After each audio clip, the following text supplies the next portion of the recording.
he cannot beat NATO, and he will have, ruined his economy and his reputation and made his country a pariah for nothing. Hello, welcome to Frontline for Times Radio with me, Kate Chabot. And this time we're joined by Diane Francis, a senior fellow at the Atlantic Council in Washington. She's editor at large with the National Post newspaper and has a best-selling Substack with regular updates on geopolitics, including the war in Ukraine and Putin's Russia. Diane, welcome back to Frontline. It's great to see you again. So we are talking after Donald Trump has become president. He's threatened Vladimir Putin with high taxes, tariffs, and sanctions if he does not end the war in Ukraine soon, saying, stop this ridiculous war. It's time to make a deal. How much impact is this going to have in the Kremlin? Well, they're actually mocking it on Russian television, I'm told, which is kind of interesting when you think about it, because if you're a propaganda nation, you really don't want the threats made, the ultimatums issued by a superpower to be told to the people in your country. But that's what they're doing. They're repeating the ultimatum, and what Trump is saying is, your country's getting ruined economically. Stop this. It's a ridiculous war. Should never have happened, and so on and so forth. I mean, he's already been embarrassed. Let's not mistake in the fact that he bragged that he'd get this war over with in 24 hours. And, I'm sure he put out feelers to Putin and so on. And I think he was actually, crazily counting on the fact that here's the tough guy, the biggest guy in town, and he wants to end it. So, sit down and talk. Well, nothing scares Putin, including his country falling apart. Yes, and some analysts believe that this won't have an effect on Putin because he is in denial about the state of the Russian economy. Do you think that is the case? Is he in denial, or he actually doesn't care? Well, one thing that's important is that I don't think it's not denial. He doesn't care because he has complete control over the army, the gulags, and the financial system to a certain extent. And so, and the people. I mean, dissenters are all in jail or they're killed. He's got people going into the army fighting a war, and people, are cowed. They're frightened of him. So he doesn't have to care, and he doesn't care because his only objective in life is to conquer Ukraine and or destroy it. And that's it. He doesn't want to do a peace deal. He doesn't want to sit down, oh, you have this and I'll have that, and we'll do a little of this and we'll do no. No. I mean, people have to understand that about him. He's going to go all the way. So that promise by Trump, which you mentioned earlier, to end the war on day one, it slipped, it seems, to day 100 right now. And you have a no-nonsense assessment of that. Yeah, I mean, look, it was rooted in naivete, and it was rooted in hubris. I mean, he actually thinks that he can bully the ultimate bully in the world, which is Vladimir Putin. He can bully Republicans in Congress. He can bully Democrats in the Senate, but he can't bully Vladimir Putin. Nobody can. And so this is the big problem. And he actually thought he could sashay into the White House, look tough, talk tough, and all things would fall his way. And he didn't scare Putin, and he never will. So even the sanctions, while I agree that they should be imposed harder than imaginable, are not going to do the job until Putin disappears or is removed. But do you take some optimism from the comments made by the US Secretary of State, Marco Rubio, that the end of the war must be enduring, not a ceasefire that actually lasts, not a ceasefire that only lasts a few years? That's very important. And that's the only institutional memory in Washington in the Trump regime right now. Rubio has been on the Foreign Affairs Policy Committee for many years. He's made foreign affairs his brief. He's up to speed. He gets it. He knows the players. Trump's other people don't. It's a matter of hero worship. And he is now starting, and I'm glad he appointed Rubio, because Rubio is going to talk to him and say, look, we don't just cut and run. This is much bigger than you could imagine. So it was comforting for me to get that Rubio was confirmed. Mm. In terms of putting pressure on the Russian economy, though, the US's former Veterans Secretary, Robert Wilkie, who is part of the transition team at the Pentagon, he said on the radio in Britain this week that one way of turning the screws on Putin would be to collapse the price of oil by Trump simply ramping up US exports of liquefied natural gas. Can Trump exert enough economic pressure on Putin? And I'm thinking from what you said before, the answer is going to be no, to bring an end to the war. No, you can't, because the world, the lifeblood of the world, whatever the Greens think, is fossil fuels, and America and Canada are the combined are the biggest producer of oil in the world, far more than Russia. And you can't just scrap the prices, and it's disarray. What you have to do, it's not the supply that's the problem; it's the demand. I do not know why there is any justification for not sanctioning India and China for buying cheap Russian oil. I do not understand why there are not NATO boats in the Baltic Sea and the Black Sea intervening and preventing any oil tanker from leaving Russia to sell that oil. That's how they're doing it. That's how they're financing this war. And they can go on for a long time. It's about 30% of their revenue. And it's just got to stop. And by the way, that would do the opposite. That would actually spike the price of oil. But I think you have to do that. You have to cut the supply. The prices will go up in order to squeeze him. And just before Joe Biden left office, his administration did bring in sanctions against the Russian oil and gas industry. 183 ships were named that were banned from countries hoovering up Russian oil, like China and India.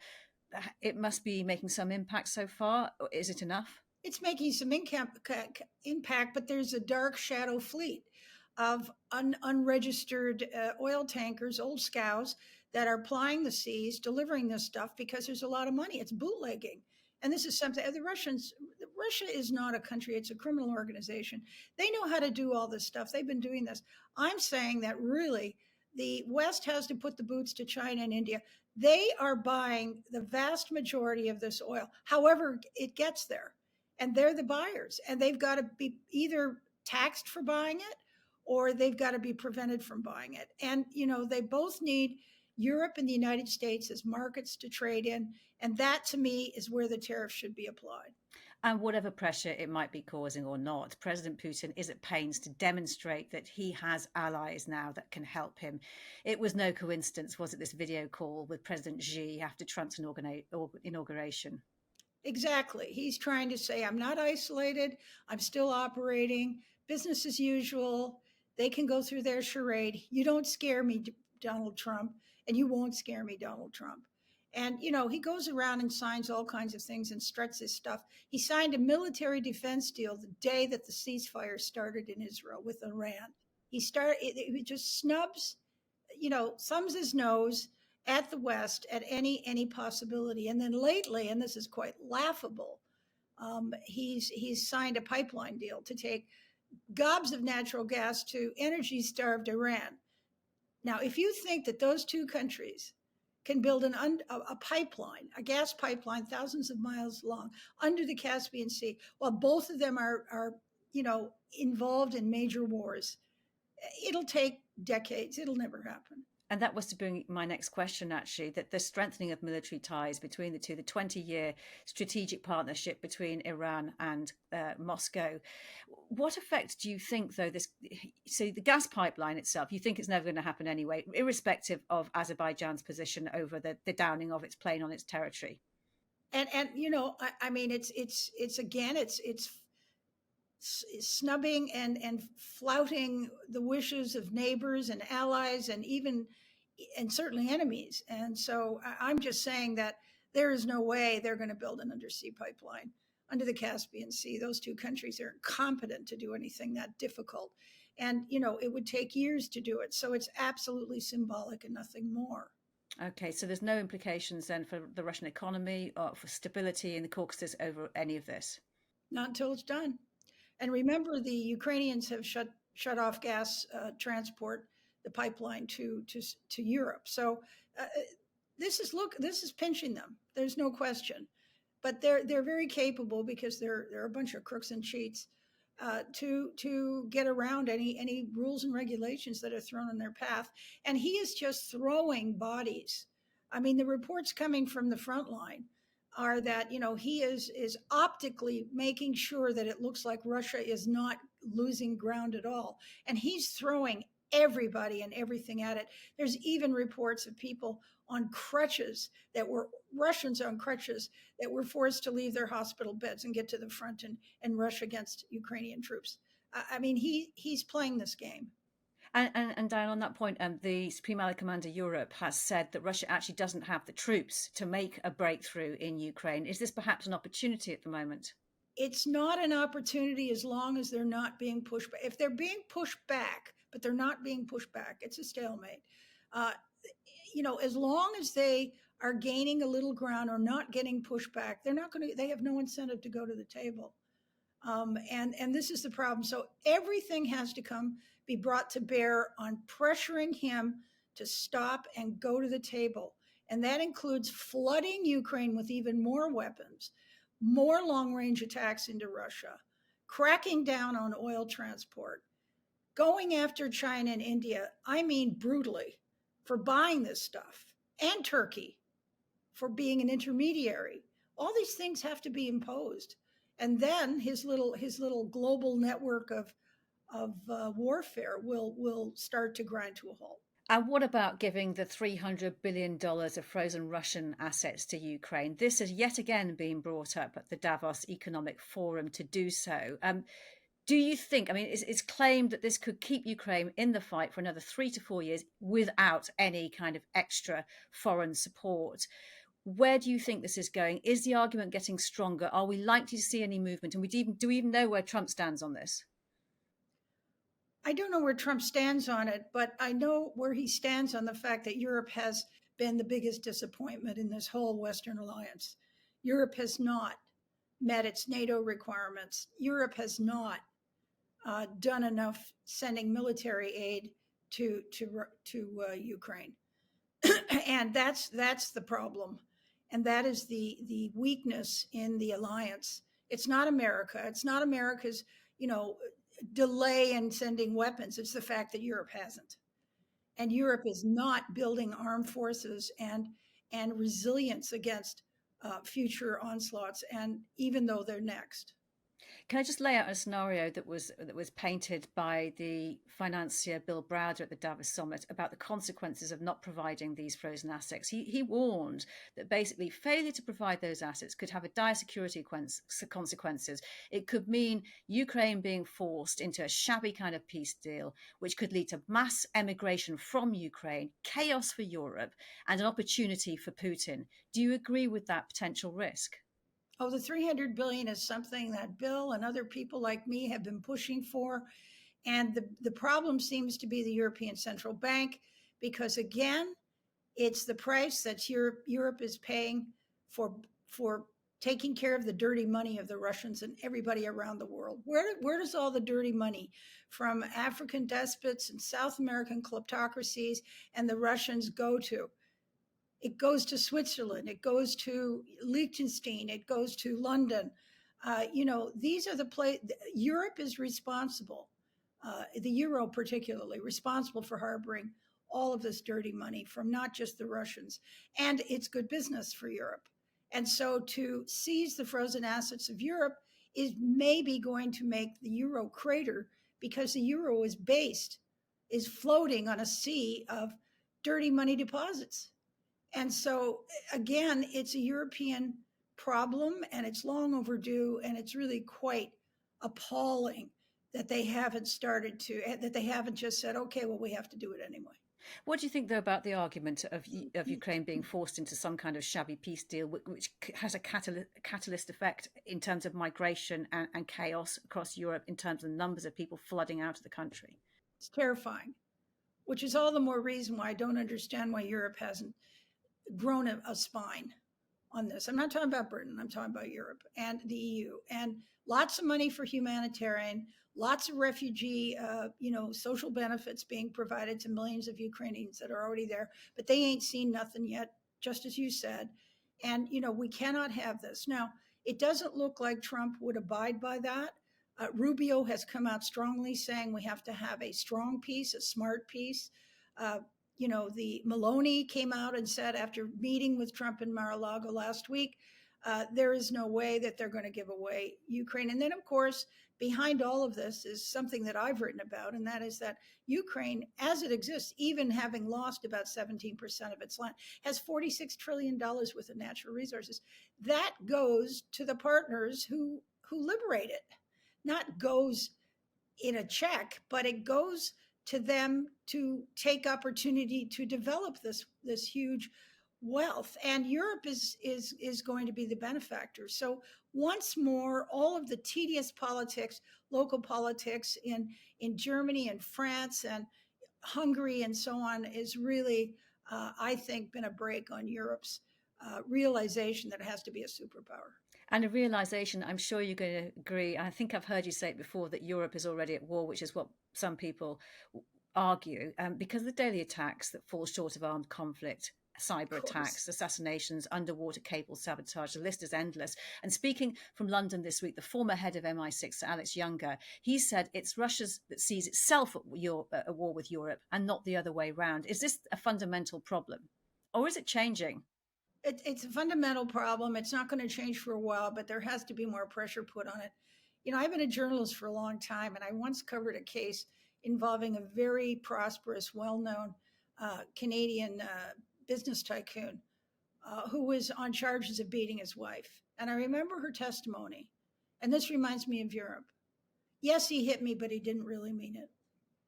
Come on, nail it, send him to jail. I regrettably, I think historically, Britain's departure from the European Union left a big hole in terms of backbone and morality, because the rest of it seems to be flailing around, fighting amongst themselves. But Britain has always been solid and true to what has to happen. And I wish Britain were leading. I wish Britain and Poland were leading Europe. Just another point that he made, actually, further to the point about whether or not you understand you're at war or believe you are. He said that responding to the kind of sub-war threshold attacks that we're experiencing and recognizing more and more, and that the place that this is being played out and the place to counter this is in Ukraine by making sure that Russia is beaten there and that Ukraine does not cease to exist. Oh, yeah. No, no, no. This is the line in the sand in the Cold War 2.0. That's Ukraine. This is the line in the sand, and that's why they have to win. I think they can win, but Europe has to get its act together. And, America will follow suit again if Europe takes some of the lead. And, it cannot be left up to the Americans. They have done an awful lot, let's face it, taken a lot of stick for it as well. But it's time for Europe to realize what's going on. And they're just hugely disappointing. Or else what if they don't realize what's going on and don't take the decisive action that you're calling for? Or else we're going to end up with an imposed truce, which means, and we're going to once more, and then Ukraine will never be a country. It'll be a DMZ, a no-go zone, not developed, nobody populated there, and it'll just be left to rot. That's what'll happen.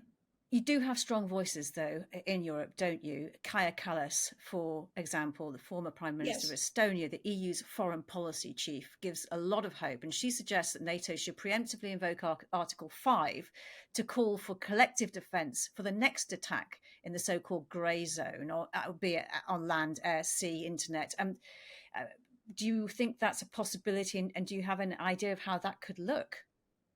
Well, I wrote a piece last week, and she was quoted as of last week as saying, let's face it, the Russians are behind all these cutting of infrastructure connections in the Baltic Sea, underwater Baltic Sea area, and they're responsible for it. She was the first one to say, "Come on, let's face it, they're responsible." Then I wrote a piece saying this is an Article 5 infraction. So is cyber attacks. So is all the other stuff, the espionage, the assassinations, all of the stuff that Russia's doing now in their asymmetrical hybrid warfare um, constitutes a charter violation. And that means NATO should be involved in this war. And then you'll get him to the table because he cannot beat NATO and he knows it. But the former chief, if you take what he said, the former chief of MI6, the way to deal with that is actually just plow loads of money and support into Ukraine right away. That too. I think we need to do things. I think more weapons and help to Ukraine. I think the establishment of a united front in NATO. Now, remember, the problem with NATO is Hungary, but I don't think they could prevent an Article 5 because if it is determined that it is an Article 5 infraction, cutting the cables so that Estonia can get no power, for goodness sake, if that isn't an attack of war, an act of war, then nothing is. And so they should already have met and given him the ultimatum to cease and desist from anything having to do with you with Europe. And they're just. It reminds me again. I keep thinking of the wife. Yeah, he hit me, but he didn't really mean it. Come on. Just to bring it back to Ukraine specifically, I did an interview with a former British Army officer who's based in Ukraine, runs a business out there now. And he told me on Frontline that should Trump do a deal and succeed in a deal to end the war in Ukraine, and it meant that there were US troops or NATO troops in Ukraine as peacekeepers, that would be a huge failure for Putin because it would show that NATO has actually, in spite of all the kind of excuses he used to launch this full-scale war, NATO is there. NATO is on the ground where he never wanted them in the first place. He's encouraged it, and that would mark his demise. What do you think? 100%. And there has to be European and American troops in there as peacekeepers or NATO, whatever you want to call it, and to keep the peace. Draw the line where it is now. And then have Ukraine completely, fully protected. And then it is a complete loss of face for him because, he's got NATO on his doorstep. He cannot beat NATO. And he will have, ruined his economy and his reputation and made his country a pariah for nothing. And that will protect the Ukrainian people, and that will allow the country to be rebuilt. And it will become a very important dynamic. Diane Francis, let's talk again soon. Thanks very much for your time. You're welcome. You've been watching Frontline for Times Radio with me, Kate Chabot. If you'd like to be the first to get exclusive content, you can sign up for membership with the link below. You can also listen to Times Radio for the latest news or read it on thetimes.com. My thanks to our producer today, Louis Sykes, and to you for watching. Bye for now.